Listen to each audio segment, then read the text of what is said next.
Welcome back to Nancy classes and this is Nainshree. आज के इस वीडियो में हम हिस्ट्री में काफ़ी कुछ पढ़ने वाले हैं। सो पेन और कॉपी साथ में लेकर बैठिएगा, नोट करिएगा, चीज़ों को पहले समझिएगा उसके बाद नोट करिएगा। आज इस वीडियो में हम पढ़ेंगे खिलाफत आंदोलन, असहयोग आंदोलन, स्वराज पार्टी का गठन, साइमन कमीशन, सविनय अवज्ञा आंदोलन और गोलमेज सम्मेलनों के बारे में। तो इतनी चीज़ें आज हमें कवर करना है। सबसे पहले हम बात करते हैं खिलाफत आंदोलन की। अगर हम बात करें खिलाफत आंदोलन को प्रारंभ करने का श्रेय किसे जाता है, तो खिलाफत आंदोलन को प्रारंभ करने का श्रेय अली बंधुओं को जाता है। किसको? अली बंधुओं को जाता है, जिसमें आपको दो याद रखना है, दो लोगों को याद रखना है। एक थे शौकत अली। कौन थे? शौकत अली। और एक थे मोहम्मद अली। कौन थे? मोहम्मद अली। कई लोगों को लगता है कि खिलाफत आंदोलन को शुरू करने का, प्रारंभ करने का श्रेय गांधी जी को जाता है, तो ऐसा नहीं है। गांधी जी इस आपके आंदोलन में कूदे थे, उस टाइम इस आंदोलन ने जोर पकड़ लिया था, लेकिन आपके गांधी जी जो हैं इस आंदोलन को प्रारंभ करने का श्रेय गांधी जी को नहीं जाता है। इस आंदोलन को प्रारंभ करने का श्रेय अली बंधुओं को जाता है, शौकत अली और मोहम्मद अली। प्लीज़ याद रख लीजिएगा, बहुत ही महत्वपूर्ण है। अब बात ये आती है कि ये खिलाफत आंदोलन हुआ क्यों? आखिर क्यों हुआ ये खिलाफत आंदोलन? कोई तो वजह होनी चाहिए। तो जो भारत के मुसलमान थे, कहाँ के? भारत के मुसलमान। आप लोग पहले समझिएगा, उसके बाद ही नोट करिएगा। रिक्वेस्ट है आपसे, तभी आपको याद होगा चीज़ें, नहीं तो कोई मतलब नहीं है। ठीक है? तो जो भारत के मुसलमान थे, ठीक है, मुसलमान, जो भारत के मुसलमान थे, ये तुर्की के सुल्तान को, किसको? तुर्की के सुल्तान को, तुर्की के सुल्तान को क्या मानते थे? तुर्की के सुल्तान को इस्लामी साम्राज्य का खलीफा मानते थे। किसका? इस्लामी साम्राज्य का खलीफा। इस्लामी साम्राज्य का खलीफा। इधर ही से ये आपको स्टोरी समझ में आ जाएगी। भारत के जो मुसलमान थे, भारत के मुसलमान जो थे, ये तुर्की के जो सुल्तान थे, तुर्की के सुल्तान को इस्लामी साम्राज्य का खलीफा मानते थे। किसको? तुर्की के सुल्तान को। ठीक। अब बात आती है आपके प्रथम विश्व युद्ध की। तो प्रथम विश्व युद्ध में तुर्की जो है अपने मित्र देशों के विरुद्ध लड़ रहा था। किसके विरुद्ध लड़ रहा था? आप अपने मित्र देशों के विरुद्ध लड़ रहा था। और युद्ध के समय ब्रिटिश राजनीतिज्ञ जो थे, इन्होंने भारतीय मुसलमानों को वचन दिया कि ये जो है, ये तुर्की साम्राज्य जो है, इनको किसी भी प्रकार से समाप्त नहीं होने देंगे। लेकिन युद्ध समाप्त होने के बाद ब्रिटिश सरकार ने तुर्की साम्राज्य का विघटन कर दिया। अब आपको समझ में आया? एक तो ब्रिटिश गवर्नमेंट ने ये कह दिया भारत के मुसलमानों से कि चाहे कुछ भी हो जाए, हम तुर्की के जो साम्राज्य हैं, इनको समाप्त नहीं होने देंगे। और चूंकि हमारे जो भारत के मुसलमान थे, ये तुर्की के सुल्तान को इस्लामी साम्राज्य का खलीफा मानते थे। और हुआ ये कि ब्रिटिश साम्राज्य ने क्या किया? ब्रिटिश सरकार ने, युद्ध समाप्त हुआ तो ब्रिटिश सरकार ने तुर्की के जो साम्राज्य हैं, इसका विघटन कर दिया। ठीक। इस वजह से भारतीय मुसलमान जो हैं, ब्रिटिश साम्राज्य से क्या करने लगे? नफरत करने लगे। ये था पूरा रीज़न। ठीक। नफरत करने के बाद उन्होंने तुर्की के ऑटोमन साम्राज्य की रक्षा और खलीफा को बनाए रखने के लिए ये आंदोलन प्रारंभ किया था। तो आपको अब समझ आ गया होगा। मैं फिर से समझा देती हूँ। स्टोरी ये है खिलाफत आंदोलन की कि भारत के जो मुसलमान थे, वो तुर्की के सुल्तान को इस्लामी साम्राज्य का खलीफा मानते थे। जब प्रथम विश्व युद्ध हुआ तो तुर्की जो था अपने मित्र देशों के विरुद्ध लड़ रहा था। और युद्ध के समय जो ब्रिटिश राजनीतिज्ञ थे, ब्रिटिश गवर्नमेंट थी, इन्होंने अपने जो भारत के मुसलमान थे, इनसे कहा कि हम चाहे कुछ भी हो जाए, हम तुर्की के साम्राज्य को ख़त्म नहीं होने देंगे। लेकिन इन्होंने युद्ध के बाद जो है, ब्रिटिश सरकार ने तुर्की साम्राज्य का विघटन कर दिया। और आपका जो तुर्की साम्राज्य था, इसका जो है विघटन कर दिया। जिस वजह से जो भारतीय मुस्लिम थे, भारतीय मुस्लिम जो है ब्रिटिश साम्राज्य से नफरत करने लगे। और उन्होंने तुर्की के ऑटोमन साम्राज्य की रक्षा करने और खलीफा का ये जो पद है, इसको बनाए रखने के लिए ये आंदोलन प्रारंभ किया था। अब आपको समझ आया? तुर्की साम्राज्य के विभाजन के विरुद्ध ये आंदोलन आपका शुरू हुआ था। किसके विरुद्ध? तुर्की साम्राज्य के विभाजन के विरुद्ध ये आंदोलन शुरू हुआ था। लेकिन इस आंदोलन ने सबसे ज़्यादा जोर कब पकड़ा? जब इसमें आपके गांधी जी कूद पड़े। कौन? गांधी जी जब इसमें कूद पड़े तो इस आंदोलन में जो है सबसे ज़्यादा जोर तभी आया। हमारे गांधी जी इसलिए कूदे थे इस आंदोलन में क्योंकि उन्होंने इस आंदोलन को भारतीय, हिंदू और मुस्लिम एकता के ऐसे स्वर्णिम अवसर के रूप में इन्होंने देखा था। इनको लगा ये अपने जो भारतीय, मुस्लिम और हिंदू हैं, इनके लिए एकता का एक ये स्वर्णिम अवसर है। इस वजह से गांधी जी इसमें कूदे थे। ठीक है? क्योंकि शुरू तो आपके शौकत अली और मोहम्मद अली ने किया था। रीज़न आपको पता चल गया है, तुर्की साम्राज्य के विघटन की वजह से ये आपका आंदोलन जो है शुरू किया गया था। ठीक। उसके बाद आपका 23 नवंबर, कब? 23 नवंबर 1919 23 नवंबर 1919 को होने वाली खिलाफत कमेटी के सम्मेलन की अध्यक्षता स्वयं आपके एम गांधी यानी कि महात्मा गांधी जी जो हैं इन्होंने ही की थी। ठीक है, ये है आपके पूरे के पूरे खिलाफत आंदोलन की कहानी। खिलाफत आंदोलन में आपको इतना ही याद रखना है। ठीक, कुछ और पॉइंट आपको मिलेंगे नए तो आपको मैं बता दूंगी। एक पॉइंट और आपको समझना है, एक व्यक्ति थे हकीम अजमल खां। कौन थे? हकीम अजमल खां। हकीम अजमल खां जो थे, हकीम अजमल खां, इनको एक पदवी मिली थी। कौन सी पदवी मिली थी? हाजिक उल मुल्क की पदवी। कौन सी थी? हाजिक लिखा है, ठीक है, हाजिक उल मुल्क। बार बार रिपीट करिएगा, आप लोग साथ में बोलिएगा तभी याद होगा, ऐसे नहीं होगा।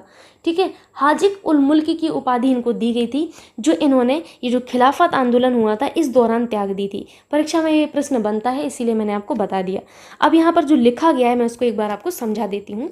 जो मैंने आपको समझाया वही है यहाँ पर। अब आपको नोट करना है। ठीक, पहले आपको नोट नहीं करना था। खिलाफत आंदोलन प्रारंभ करने का श्रेय मुख्यतः अली बंधुओं शौकत अली और मोहम्मद अली को दिया जाता है। भारत के मुसलमान तुर्की के सुल्तान को इस्लामी साम्राज्य का खलीफा मानते थे। उसके बाद की स्टोरी मैं बता चुकी हूँ आपको। नेक्स्ट आपका पॉइंट है तुर्की। यहाँ पर तुर्की जोड़ लीजिएगा आप लोग। तुर्की साम्राज्य के विभाजन के विरुद्ध शुरू हुए खिलाफत आंदोलन ने उस समय अधिक जोर पकड़ लिया जब इसमें गांधी जी सम्मिलित हुए। अंग्रेजों द्वारा तुर्की साम्राज्य का विभाजन करने के विरुद्ध खिलाफत आंदोलन प्रारंभ हुआ और दिल्ली में 23 नवंबर 1919 को होने वाले खिलाफत कमेटी के सम्मेलन की अध्यक्षता स्वयं महात्मा गांधी को प्रदान की गई थी। 1919 में हुए भारतीय राष्ट्रीय कांग्रेस के अमृतसर अधिवेशन में खिलाफत आंदोलन को और अधिक बढ़ावा मिला। गांधी जी ने इसे हिंदू मुस्लिम एकता के स्वर्णिम अवसर के रूप में देखा। ठीक, ये आपको याद रखना है। नेक्स्ट पॉइंट जो है हकीम अजमल खां जी का याद रखना है कि हकीम अजमल खान ने खिलाफत आंदोलन के दौरान हाजिक उल मुल्क की पदवी त्याग दी थी। उन्हें ब्रिटिश सरकार ने ये 1908 में दी थी। कब दी थी? 1908 में दी थी, जिसे इन्होंने अपने खिलाफत आंदोलन के दौरान इस पदवी को त्याग दिया था। अगर हम बात करें मोहम्मद अली जिन्ना जी की, तो मोहम्मद अली जिन्ना खिलाफत आंदोलन को देश की स्वतंत्रता के आंदोलन से जोड़ने के विरोध में थे। इनका कहना था कि ये जो खिलाफत आंदोलन है इसको देश की स्वतंत्रता से जोड़ना जो है खराब है, सही नहीं है, तो इन्होंने इसका विरोध किया। सितंबर 1920 में कलकत्ता में हुई कांग्रेस के अधिवेशन का मुख्य मुद्दा कौन सा था? एक तो जलियांवाला बाग हत्याकांड, जो कि मैं आपको समझा चुकी हूँ, पूरी स्टोरी आपको समझा चुकी हूँ, और खिलाफत आंदोलन था। ठीक, सितंबर 1919 में अखिल भारतीय खिलाफत कमेटी का गठन किया गया। किसका? अखिल भारतीय खिलाफत कमेटी का गठन किया गया। ये आपसे पूछा जाता है कि कब आपकी अखिल भारतीय खिलाफत कमेटी का गठन किया गया, तो 1919 में किया गया था। ये हुआ आपके खिलाफत आंदोलन की पूरी कहानी। अब आपको समझ में आ गई होगी कि खिलाफत आंदोलन किसने शुरू किया था? अली बंधु शौकत अली और मोहम्मद अली ने प्रारंभ किया था। ये आंदोलन किस लिए हुआ था? तुर्की साम्राज्य के विघटन के विरुद्ध ये आपका आंदोलन शुरू किया गया था। ठीक, महात्मा गांधी इसमें क्यों कूदे थे? क्योंकि इन्होंने अपने हिंदू मुस्लिम एकता के रूप में इसको स्वर्णिम अवसर के रूप में देखा था। ठीक, ये स्टोरी रही। अब आगे हम पढ़ने वाले हैं असहयोग आंदोलन को। किसको? असहयोग आंदोलन को। नोट्स आप बनाते रहिएगा, तभी आपका कुछ होगा, नहीं तो आप बहुत पछताएंगे। ठीक, गांधी जी द्वारा असहयोग आंदोलन जो है आपका 1 अगस्त 1920 को प्रारंभ किया गया था। ये चीज़ आपको याद रखना है कि गांधी जी द्वारा असहयोग आंदोलन कब आरंभ किया गया, तो 1 अगस्त को इन्होंने 1 अगस्त 1920 को ये आंदोलन आपका प्रारंभ किया था। किसने? गांधी जी ने। इसी आंदोलन में गांधी जी ने 1 वर्ष के भीतर स्वराज प्राप्त करने का नारा दिया था। इन्होंने क्या कहा था? इन्होंने 1 वर्ष के भीतर, किसने? गांधी जी ने 1 वर्ष के भीतर स्वराज प्राप्ति का नारा दिया था। ये कई बार कहा जाता है, ये बहुत बार आपसे एग्जाम में पूछा जाता है कि गांधी जी ने किस आंदोलन में 1 वर्ष के भीतर स्वराज प्राप्ति का नारा दिया था। तो 1 वर्ष के भीतर स्वराज प्राप्ति का नारा हमारे असहयोग आंदोलन के दौरान महात्मा गांधी जी के द्वारा दिया गया था। ठीक, जिस दिन ये आपका आंदोलन शुरू हुआ था 1 अगस्त 1920 को, किस दिन शुरू हुआ था? 1 अगस्त 1920 को हुआ था। इसी दिन आपके एक व्यक्ति जो हैं इनका निधन हो गया था और वो इसके परिणाम को नहीं देख पाए थे। वो कौन थे? वो थे आपके बाल गंगाधर तिलक जी थे। कौन थे? बाल गंगाधर तिलक। ये भी कई बार पूछा जाता है एग्जाम में कि इस आंदोलन की शुरुआत के दिन ही किसकी मृत्यु हो गई थी, तो बाल गंगाधर तिलक जी की जो है मृत्यु हो गई थी। किसकी? तिलक जी की मृत्यु हो गई थी। ठीक, इसका समर्थन कर रहे थे, असहयोग आंदोलन का ये समर्थन कर रहे थे, परंतु इसका परिणाम नहीं देख पाए, क्योंकि 1 अगस्त जिस दिन ये आंदोलन प्रारंभ किया गया था, 1 अगस्त 1920 को इनकी मृत्यु हो गई थी। ये जो आपका आंदोलन था ये कब स्थगित किया था, तो ये भी आपको याद रखना है। इस आंदोलन को जो है समाप्त कब किया गया था, ये मैं आपको बताने जा रही हूँ, अब ध्यान से सुनिएगा। इसको मैं हटा देती हूँ। 4 फरवरी कब की बात है ये? 4 फरवरी 1922 की बात है। 4 फरवरी 1922 को चोरी चोरा नामक स्थान पर एक हिंसक घटना हुई थी। किस दिन हुई थी? 4 फरवरी 1922 को चोरी चोरा घटना जो आपने सुनी है, चोरी चोरा घटना आपकी हुई थी। तो चोरी चोरा घटना ये एक आपकी हिंसक घटना थी, जिसके कारण आपके गांधी जी ने 12 फरवरी कब? 12 फरवरी 1922 को गांधी जी ने असहयोग आंदोलन को स्थगित कर दिया था। ये आपको यहाँ पर जानना था। मैं फिर से इसको रिपीट कर देती हूँ, कोई प्रॉब्लम वाली बात नहीं है, बस आपको समझ आना चाहिए। अभी तक मैंने आपको क्या बताया है? मैंने बताया है कि असहयोग आंदोलन आपका 1 अगस्त 1920 को प्रारंभ किया गया था और इसी आंदोलन के दिन ही आपके बाल गंगाधर तिलक जी की मृत्यु हो गई थी। हालांकि ये असहयोग आंदोलन का समर्थन कर रहे थे, लेकिन ये जो है इसका परिणाम नहीं देख पाए थे क्योंकि इनकी मृत्यु हो गई थी। ठीक, फिर मैंने आपको यहाँ पर क्या बताया कि असहयोग आंदोलन आपका कब ख़त्म किया गया था, यानी कि कब स्थगित किया था। तो मैंने आपको बताया कि 4 फरवरी 1922 को एक घटना हुई थी, जो कि हुई थी आपकी चोरी चोरा की घटना। इस चोरी चोरा की घटना के बाद आपके गांधी जी ने 12 फरवरी कब? 12 फरवरी 1922 को इस आंदोलन को स्थगित कर दिया था। ये है इस आंदोलन की कहानी। और इसी आंदोलन के दौरान आपके काशी विद्यापीठ, गुजरात विद्यापीठ और जामिया मिलिया इस्लामिया कॉलेज की स्थापना हुई थी। तो लिख लीजिएगा आप लोग, शायद मैंने लिखा होगा, याद तो नहीं है मुझे। तो आपको याद रखना है कि इसी आंदोलन के दौरान मुझे इसलिए याद नहीं क्योंकि ये पीडीएफ मैंने थोड़ा समय पहले बना लिया था। तो इसी आंदोलन के दौरान काशी विद्यापीठ, किसकी? काशी विद्यापीठ की, काशी विद्यापीठ लिखा हुआ है। और कौन सा? गुजरात विद्यापीठ और कौन सा? जामिया मिलिया इस्लामिया। ये आपने सुना होगा इस कॉलेज का नाम, शायद कोई आप लोगों में से पढ़ा भी होगा यहाँ पर। तो जामिया मिलिया इस्लामिया, ठीक है, इस्लामिया कॉलेज की स्थापना की गई थी। तो ये पूछा जाता है किस आंदोलन के दौरान इन कॉलेजों की स्थापना की थी, तो ये तीनों ही आप लोगों को याद रखना है। कौन सा? काशी विद्यापीठ, गुजरात विद्यापीठ, जामिया मिलिया इस्लामिया कॉलेजों की स्थापना इसी आंदोलन के दौरान की गई थी। ठीक, इस आंदोलन के दौरान आपके जो गांधी जी हैं, इन्होंने कुछ उपाधियों का अंत किया था। कौन सी? जैसे केसरे हिंद की उपाधि जो इनकी थी, केसरे हिंद, ठीक है, केसरे हिंद। तो केसरे हिंद की उपाधि और एक और थी बोर पदक। कौन सा था? बोर पदक, ये इनकी उपाधियां थीं। इन उपाधियों का अंत कर दिया था आपके गांधी जी ने, कर दिया था इसी आंदोलन के दौरान। तो कई बार आपसे एग्जाम में पूछा जाता है कि किस आंदोलन के दौरान गांधी जी ने केसरे हिंद और भोर पदक या जुलू युदू नाम की जो उपाधि थी इसका अंत कर दिया था। तो याद रखिएगा। दूसरा पॉइंट आपको एक और याद रखना है कि इस आंदोलन का प्रमुख कार्यक्रम स्वदेशी वस्तुओं का इस्तेमाल करना और विदेशी वस्तुओं का बहिष्कार करना था। ये था आपका असहयोग आंदोलन। ठीक, समझ में आया आप लोगों को? अब यहाँ पर जो लिखा हुआ है वो मैं आपको समझा देती हूँ। सितंबर 1920 में कलकत्ता में संपन्न हुए भारतीय राष्ट्रीय कांग्रेस के अधिवेशन में महात्मा गांधी ने असहयोग के प्रस्ताव को प्रस्तावित किया, जिसका CR दास ने विरोध किया था। दिसंबर 1920, ये सितंबर 1920 की बात है, ये दिसंबर की बात है। नागपुर अधिवेशन में असहयोग प्रस्ताव CR दास ने ही प्रस्तावित किया था। 1 अगस्त 1920 को बाल गंगाधर तिलक की मृत्यु हुई और इसी दिन गांधी जी ने असहयोग आंदोलन की शुरुआत की थी। मैं आपको बता चुकी हूँ। नेक्स्ट पॉइंट आपका है कि इस आंदोलन का प्रमुख कार्यक्रम क्या था? स्वदेशी वस्तुओं का इस्तेमाल करना। स्वदेशी यानी कि जो हमारी देश की सीमा के अंदर निर्मित होती हैं वो होती हैं स्वदेशी वस्तुएं, और विदेशी वस्तुओं का बहिष्कार करना था। हम बाहर से विदेशी वस्तुओं को मंगाते हैं ना, तो उन वस्तुओं का बहिष्कार करना था। 5 नवंबर 1920 को ऑल इंडिया कांग्रेस कमेटी के अधिवेशन में, किसमें? ऑल इंडिया कांग्रेस कमेटी के अधिवेशन में गांधी जी ने असहयोग आंदोलन शुरू होने के 1 वर्ष के भीतर स्वराज प्राप्त करने का नारा दिया था। वेरी वेरी इंपॉर्टेंट, 1 वर्ष के भीतर स्वराज प्राप्ति का नारा इसी आंदोलन, असहयोग आंदोलन के समय गांधी जी के द्वारा दिया गया था। और इस आंदोलन के दौरान गांधी जी ने केसर ए हिंद भूअर पदक की उपाधि का अंत कर दिया था। देखिए ये केसर ए हिंद नहीं है, ठीक है, केसर ए हिंद है, इसको करेक्ट कर लीजिएगा, केसर ए हिंद। जो जो चीज़ें मुझे लगता है वो मैं करेक्ट करवाती जाती हूँ। बाकी आपसे माफ़ी चाहती हूँ, दिल से माफ़ी चाहती हूँ अगर आपको लगता है कि इस तरीके की गलतियाँ बहुत गलत हैं। तो छोटी मोटी गलतियाँ होती रहती हैं, उसके लिए मैं आपसे माफ़ी मांगती हूँ, सॉरी। ठीक, तो ये आप लोगों ने यहाँ पर देख लिया। एक चीज़ मैं मिस कर गई, एक पॉइंट जो था बहुत महत्वपूर्ण था वो मैं मिस कर गई, मैं आपको समझा देती हूँ। असहयोग आंदोलन के बारे में। असहयोग आंदोलन जो था, आंदोलन कब शुरू हुआ था? 1920 में शुरू हुआ और 1922 में ख़त्म हो गया था।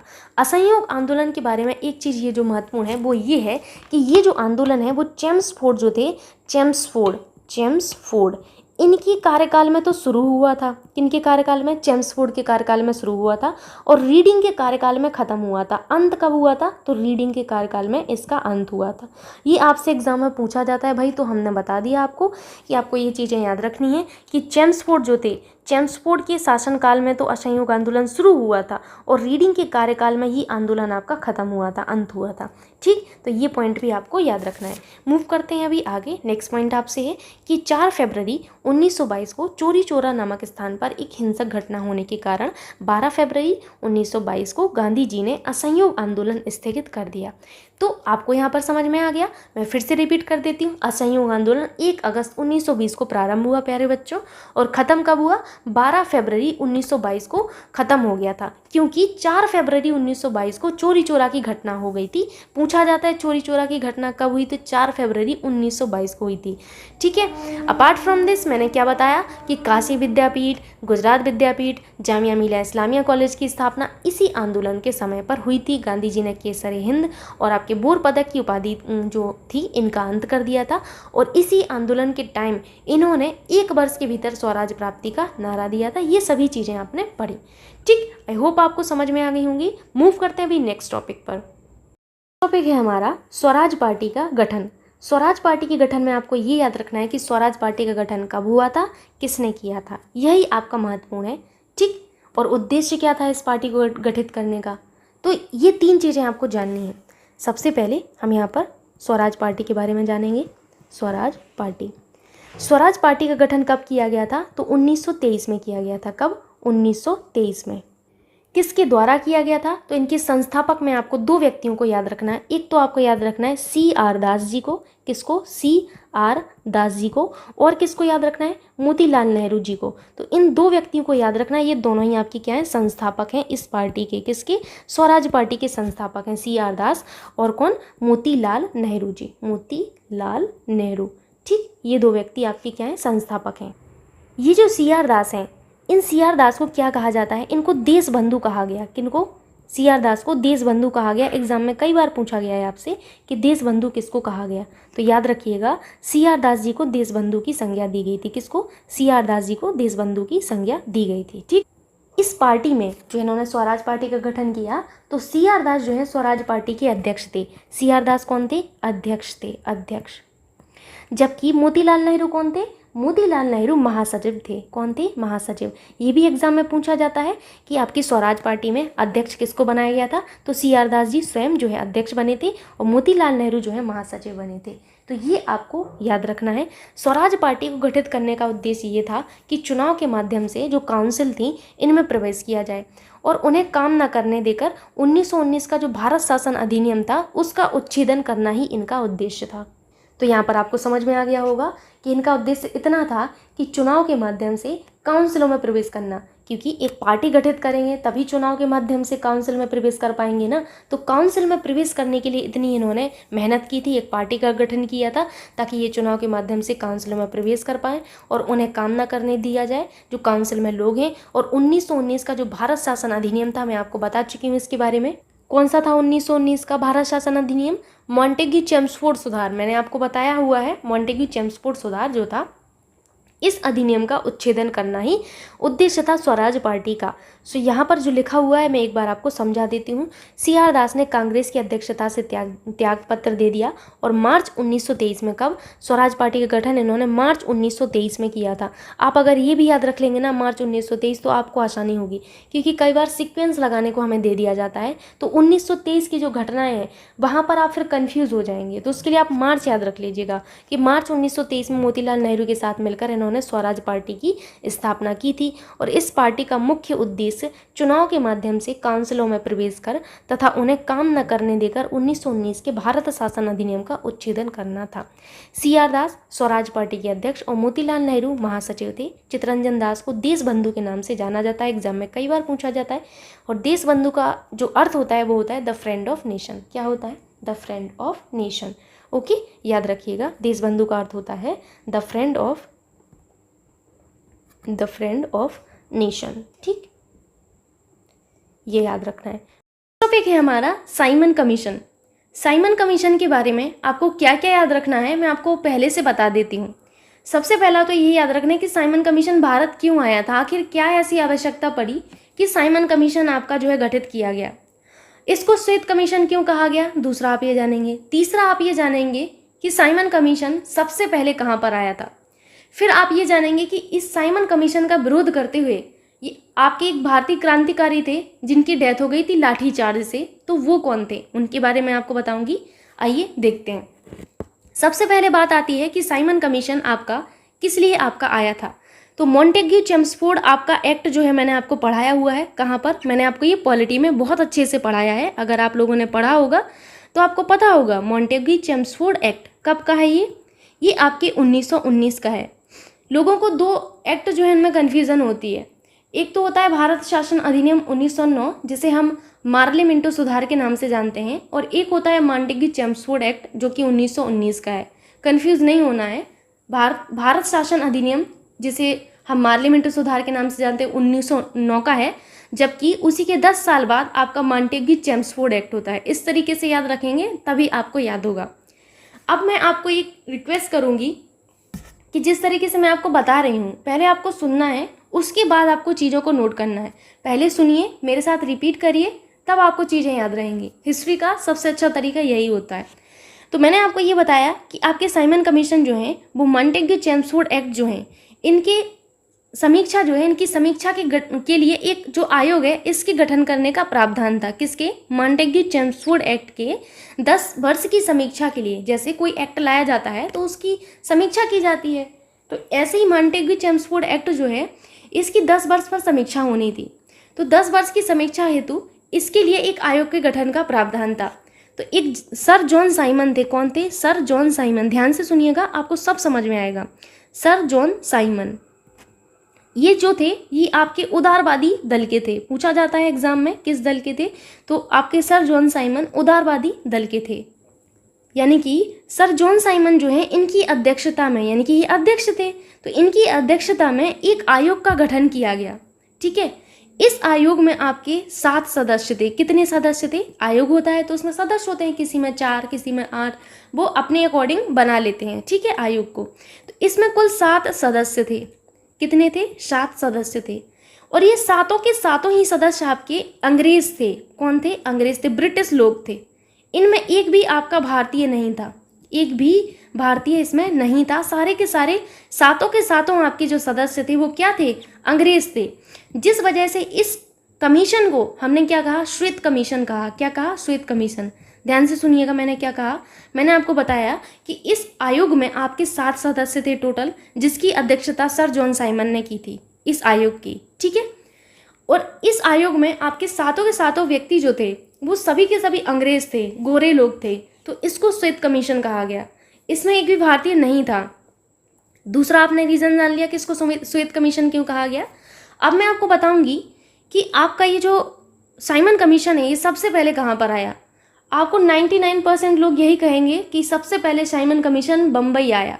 देखिए, साइमन कमीशन सबसे पहले बम्बई नहीं आया था। डियर स्टूडेंट्स, कंफ्यूज नहीं होना है। मैं आपसे आज भी यही रिक्वेस्ट करूंगी कि आप लोग जो है ऑथेंटिक बुक से पढ़ा करिए, क्योंकि मैंने देखा है कि कुछ लोगों ने तो संविधान ही बदल दिया।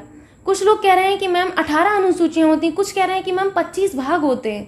भाई संविधान बनाने में हमारे संविधान निर्माताओं ने अपना दिन रात एक कर दिया और आज हम संविधान ही बदल दे रहे हैं बैठ के। ये बहुत गलत बात है, उस चीज़ को आप लोग समझिए।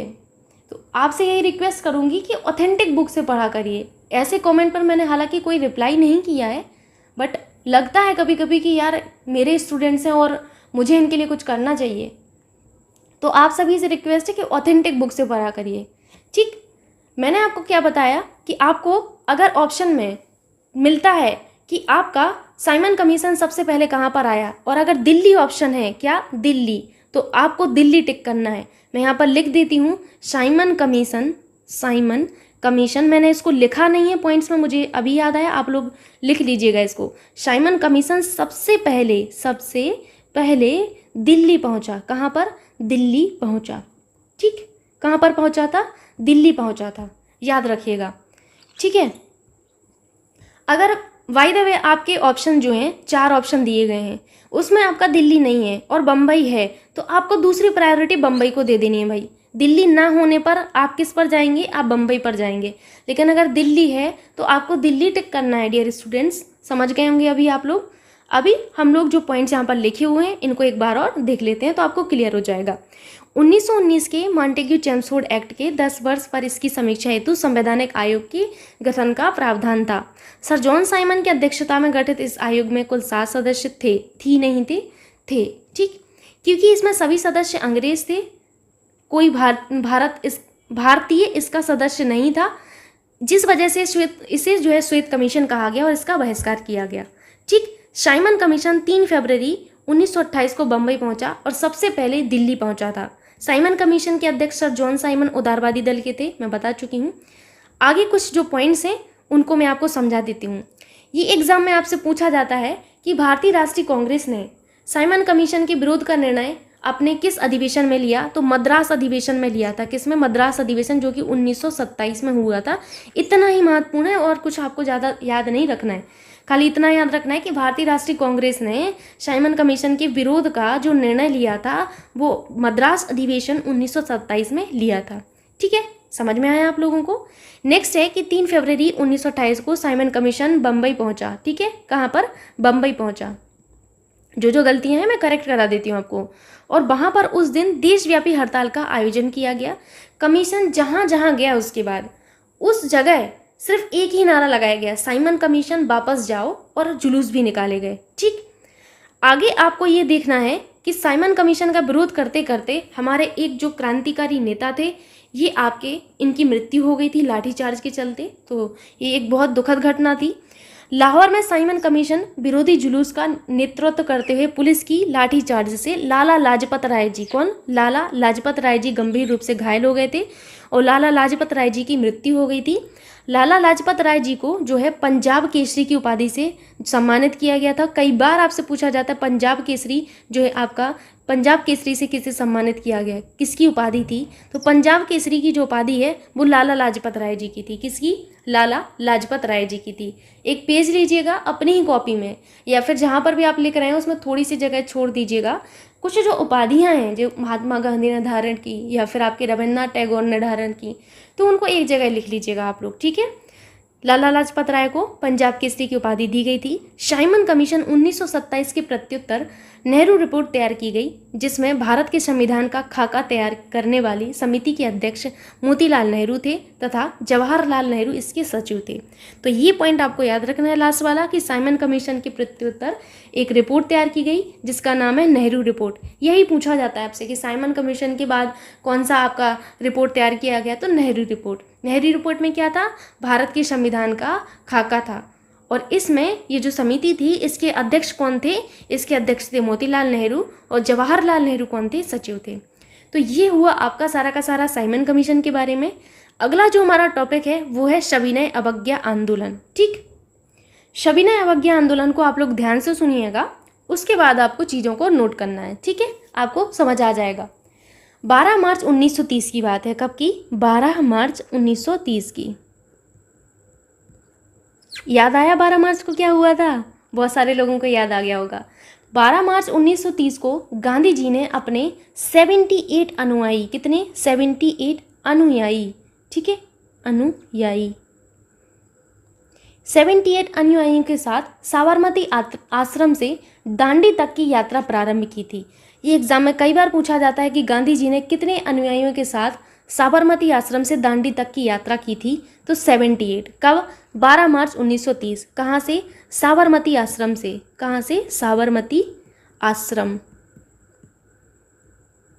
साबरमती आश्रम से कहाँ के लिए, दांडी के लिए, ठीक। पहला पॉइंट आपको याद रखना है। उसके बाद 5 अप्रैल 1930 की बात है। कब की, 5 अप्रैल। अभी मैं मार्च की बात कर रही थी, अब मैं 5 अप्रैल की बात कर रही हूँ और 1930 की ही। 5 अप्रैल 1930 को गांधी जी दांडी पहुँचे। कब, कहाँ पहुँचे, दांडी पहुँचे, ठीक। तो ये 2 डेट याद हो गई हैं आपको, नहीं हुई हैं, अभी याद हो जाएंगे। 12 मार्च 1930 को 78 अनुयायियों के साथ गांधी जी साबरमती आश्रम से दांडी आपकी जो है इनकी यात्रा प्रारंभ की। कहाँ से, साबरमती आश्रम से दांडी की यात्रा प्रारंभ की, यहाँ पर प्रारंभ की है। और 5 अप्रैल 1930 को ये दांडी पहुँच गए। कितने को, 5 अप्रैल 1930 को ये गांधी जी जो हैं आपके कहाँ पहुँच गए, दांडी पहुँच गए। बात है 6 अप्रैल की। कब की, 6 अप्रैल की। लाइन से याद रखना है, सब याद होगा आपको। 6 अप्रैल की बात है 1930 की ही। इस दिन गांधी जी ने हमारा जो आंदोलन है इसको प्रारंभ किया था, ठीक है। तो अब आपको समझ में आया कि गांधी जी ने इस आंदोलन को कब प्रारंभ किया था, ठीक। गांधी जी ने 6 अप्रैल 1930 को ही सविनय अवज्ञा आंदोलन जो है, सविनय अवज्ञा आंदोलन शुरुआत किया था। इसी दिन इन्होंने इसका शुभारंभ किया था, सविनय अवज्ञा आंदोलन का, ठीक है। जब गांधी जी जिस समय यात्रा कर रहे थे तो उस समय इन्होंने कहा था कि अगर ये गिरफ्तार हो गए, क्योंकि ये तो पैटर्न था कि जो भारतीय क्रांतिकारी हैं अगर कोई आंदोलन शुरू किए तो इनको बस धर दो जेल में। तो यही था कि इन्होंने पहले से कह दिया था कि अगर मैं गिरफ्तार हो गया, अगर इनकी गिरफ्तारी हो जाती है तो इनके बाद आंदोलन का नेतृत्व कौन संभालेगा, इनके बाद तैयब जी जो हैं हमारे, ये आंदोलन का नेतृत्व संभालेंगे। कौन, तैयब जी। और मान के चलो यही गिरफ्तार हो गए, तब क्या करना। अगर ये गिरफ्तार हो गए तो इस आंदोलन का नेतृत्व किसका, सविनय अवज्ञा आंदोलन का नेतृत्व नायडू मैम संभालेंगी। कौन, सरोजनी नायडू जी संभालेंगी, सरोजनी नायडू। मैं फिर से समझा देती हूँ, अभी नहीं समझ आया होगा। जब गांधी जी यात्रा कर रहे थे, कहाँ से कहाँ की, 12 मार्च 1930 को गांधी जी 78 अनुयायियों के साथ साबरमती आश्रम से दांडी की यात्रा प्रारंभ कर रहे थे। तो इन्होंने पहले ही कह दिया था कि भाई मेरी गिरफ्तारी हो जाए ना तो तैयब जी इस आंदोलन की जो है नेतृत्व प्रदान करेंगे, यानी कि कमान किसको सौंप दी जाएगी, सविनय अवज्ञा आंदोलन की, तैयब जी को। और मान के चलो कि तैयब जी भी गिरफ्तार हो गए, तब किसको संभालेंगे हम कमान, तब नायडू मैम संभालेंगी। कौन, सरोजनी नायडू जी इस आंदोलन की जो कमान है वो संभालेंगी। समझ आया आप लोगों को। अभी तक हम लोगों ने क्या क्या समझा। 12 मार्च 1930 को क्या हुआ था, 5 मार्च 1930 को पहुंचे, 5 अप्रैल 1930 को ये दांडी पहुंचे, 6 अप्रैल 1930 को इन्होंने इस आंदोलन की शुरुआत कर दी, ठीक। फिर हमने ये पढ़ा कि इन्होंने क्या कहा था कि अगर मैं गिरफ्तार हो गया तो हमारे आंदोलन की नेतृत्व कौन करेगा, अगर तैयब जी भी गिरफ्तार हो गए तो कौन करेगा। ये चीज़ें अभी तक हमने देखी, ठीक। अब एक बात महत्वपूर्ण जो है वो याद रखनी है, सुभाष चंद्र बोस ने, किसने, मैं एस बोस लिख दूं तो आप लोग समझ जाइएगा। सुभाष चंद्र बोस ने गांधी जी के इस अभियान की तुलना किससे की थी, इन्होंने जो तुलना की थी नेपोलियन के अल्वा से पेरिस की ओर किए जाने वाले अभियान से की थी। नेपोलियन के, याद रखिएगा ये एग्जाम में पूछा जाता है आपसे, नेपोलियन के अल्वा, ये सब कुछ लिखा हुआ है, ठीक है, आपको सब मिलेगा। अल्वा से पेरिस की ओर, पेरिस की ओर यात्रा से की थी, ठीक है। ये आपसे पूछा जाता है कि सुभाष चंद्र बोस ने सविनय अवज्ञा आंदोलन जो गांधी जी का था, इस अभियान की तुलना किससे की थी, नेपोलियन की अल्वा से पेरिस की ओर यात्रा से की थी। अब यहाँ पर जो लिखा हुआ है वो मैं आपको एक बार समझा देती हूँ, आपको समझ आ जाएगा। 1929 की बात है, इसमें लाहौर कांग्रेस अधिवेशन में कांग्रेस कार्यकारिणी को सविनय अवज्ञा आंदोलन शुरू करने का अधिकार दिया गया। महात्मा गांधी ने 12 मार्च 1930 को अपना प्रसिद्ध दांडी मार्च शुरू किया। उन्होंने साबरमती, अहमदाबाद से 78 अनुयायी चुने और उन साथियों के साथ सत्याग्रह के लिए कूच किया। 24 दिन की लंबी यात्रा के बाद 6 अप्रैल 1930 को दांडी में सांकेतिक रूप से नमक कानून भंग किया। कब किया, 6 अप्रैल को। और इस प्रकार नमक कानून तोड़कर औपचारिक रूप से सविनय अवज्ञा आंदोलन का शुभारंभ किया। तो ये मैंने आपको बता दिया है। आगे आपको ये देखना है कि सुभाष चंद्र बोस जी ने गांधी जी के इस अभियान की तुलना नेपोलियन के एल्वा से पेरिस की ओर किए जाने वाले अभियान से की थी। महात्मा गांधी के इस दांडी में विभिन्न राज्यों के सत्याग्रही शामिल हुए थे। बहुत सारे राज्यों के सत्याग्रही शामिल हुए थे, लेकिन एग्जाम में ये पूछा जाता है कि सर्वाधिक सत्याग्रही इस आंदोलन में कहाँ के थे, तो गुजरात के थे। कहाँ के थे? गुजरात के थे। ठीक। 5 अप्रैल 1930 को महात्मा गांधी अपने नमक सत्याग्रह के तहत दांडी ग्राम पहुंचे। अगर आपको नंबर याद रखना हो कि सर्वाधिक सत्याग्रही गुजरात से थे, लेकिन कितने थे, तो 31 थे। कितने? 31। उसके बाद कहाँ से थे? उसके बाद महाराष्ट्र से थे। कहाँ से? महाराष्ट्र से थे। कितने थे? 13। उसके बाद उत्तर प्रदेश से थे। 3 याद रख लीजिए, 8 थे। ठीक, इस तरीके से आपको याद रखना है। मूव करते हैं आगे। आगे आपसे है कि सविनय अवज्ञा आंदोलन के दौरान धरसना नमक गोदाम पर कांग्रेस कार्यकर्ताओं ने धावे से पूर्व महात्मा गांधी को 5 मई 1930 को गिरफ्तार कर यरबदा जेल भेज दिया गया था। एग्जाम में बहुत बार पूछा जाता है कि महात्मा गांधी जी को सविनय अवज्ञा आंदोलन के तहत कब जेल भेजा गया और कौन सी जेल में भेजा गया, तो यरबदा जेल में भेजा गया था। कहाँ पर? यरबदा जेल में 5 मई 1930 को। ठीक। अब उनके स्थान पर कौन? ये तो गिरफ्तार हो गए। अब इनके स्थान पर अब्बास तैयब जी जो हैं आंदोलन के नेता हुए। उनकी गिरफ्तारी के बाद श्रीमती सरोजनी नायडू 21 मई 1930 को धरसना नमक गोदाम पर धावे का नेतृत्व किया। किसने किया? सरोजनी नायडू जी ने किया। ठीक है। इस लोमहर्षक घटना का विवरण अमेरिकी पत्रकार वेब मिलर ने प्रस्तुत किया। ये भी पूछा जाता है आपसे कई बार एग्जाम में कि इस दुखद घटना, ये जो आपकी सविनय अवज्ञा आंदोलन, ये जो लोमहर्षक घटना है, इस घटना का विवरण किसने दिया? तो वेब मिलर ने दिया है। किसने? वेब मिलर ने दिया है। ठीक। अब यहाँ पर आपका एक और आंदोलन यहाँ पर आ जाता है, जो संगठन आ जाता है, खुदाई खिदमतगार आंदोलन। ठीक। तो ये आपको यहाँ पर याद रखना है। खुदाई खिदमतगार जो संगठन था, ये गफ्फार खां के द्वारा गठित किया गया था। ठीक है। किसके द्वारा? गफ्फार खां जी के द्वारा। तो गफ्फार खां ने खुदाई खिदमतगार नामक संगठन बनाया था, जिसका अर्थ क्या होता है? खुदाई खिदमतगार का अर्थ होता है ईश्वर का सेवक। क्या होता है? ईश्वर का सेवक। इस संगठन के लोग जो हैं रेड कलर के जो कपड़े हैं, रेड कलर की कुर्ती पहनते थे। किसकी? रेड कलर की कुर्ती पहनते थे, जिस वजह से इस आंदोलन को लाल कुर्ती आंदोलन के नाम से भी जाना गया। किस नाम से? लाल कुर्ती आंदोलन के नाम से जाना गया। लाल कपड़े पहनते थे, जिस वजह से इनको क्या कहा गया? लाल कुर्ती आंदोलन कहा गया। ये जो आपके गफ्फार खां हैं, कौन? गफ्फार खां, इनको सीमांत गांधी कहा गया, फ्रंटियर गांधी कहा गया, फख्र ए अफगान के नाम से जाना जाता है। वेरी वेरी इंपॉर्टेंट, बहुत बार पूछा जाता है एग्जाम में, सीमांत गांधी के नाम से किसको जाना जाता है? तो गफ्फार खां को। इन्हीं ही हम फ्रंटियर गांधी और इन्हीं ही हम फख्र ए अफगान के नाम से जानते हैं। ठीक। गांधी जी आपके जो हैं जेल में थे, फिर इनको 26 जनवरी 1931 को, कब? 26 जनवरी 1931। 5 मई 1930 को तो इनकी गिरफ्तारी हुई थी। कब हुई थी? 5 मई, अभी अभी पढ़ा है आपको, 5 मई 1930 को इनकी गिरफ्तारी हुई और 26 जनवरी 1931 को गांधी जी को जेल से रिहा कर दिया गया। ठीक। तेज बहादुर सप्रू और M.R. जयकर के प्रयत्नों से गांधी और इरविन के मध्य फरवरी 1931 में एक दिल्ली में वार्ता प्रारंभ हुई। अब यहाँ से आपको गांधी इरविन समझौता जानना है। एग्जाम में खाली इतना ही पूछा जाता है कि गांधी इरविन समझौता कब हुआ? 1931, 1932, इस तरीके से आपसे पूछा जाता है। ठीक। तो यहाँ पर आपसे ये भी पूछा जाता है कि ये जो वार्ता है वो आपकी किस किस के द्वारा आयोजित की गई, किन के प्रयत्नों से आयोजित की गई? तो याद रखिएगा, तेज बहादुर सप्रू और M.R. जयकर के प्रयत्नों से गांधी और इरविन के बीच में 1931 में दिल्ली में वार्ता संपन्न हुई थी। कहाँ पर? दिल्ली में वार्ता संपन्न हुई। किसके प्रयत्नों से? तेज बहादुर सप्रू और M.R. जयकर के प्रयत्नों से। किसके बीच में? गांधी और इरविन के बीच में। ठीक। उसके बाद 5 मार्च 1931 को दोनों के मध्य एक समझौता हुआ, जिसमें गांधी इरविन समझौता के नाम से हम जानते हैं वर्तमान में। कब हुआ था? 5 मार्च 1931 को। यही आपको याद रखना है। ठीक है। कब हुआ था? 5 मार्च 1931, जहन में बिठा लीजिएगा। इस दिन एक समझौता हुआ जिसे गांधी इरविन समझौता के नाम से हम जानते हैं, व गांधी जी ने इस आंदोलन को स्थगित कर दिया। किस पर स्थगित कर दिया गया था? गांधी इरविन समझौता पर ये आपका आंदोलन जो है स्थगित हो गया था। इस समझौते के परिप्रेक्ष्य में ये जो आपकी नायडू जी थी, इन्होंने गांधी जी को और इरविन को दो महात्मा की संज्ञा दी थी, ये भी आपको याद रखना है। दो महात्मा की संज्ञा किस किस को दी गई थी? गांधी जी को और इरविन को दी गई थी, इसी समझौते के परिणाम स्वरूप। किसके परिणाम स्वरूप? गांधी इरविन समझौते के परिणाम स्वरूप।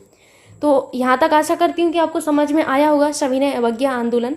अब हम नेक्स्ट जो पढ़ने जा रहे हैं, गोलमेज सम्मेलन। गोलमेज सम्मेलन का मतलब क्या है? ये गोलमेज का मतलब क्या है? एक गोल मेज होती थी और बस उसके चारों ओर लोग बैठ जाते थे, तो वही गोलमेज सम्मेलन है, कुछ अलग नहीं है। 3 गोलमेज सम्मेलन हुए आपके। कितने? 3।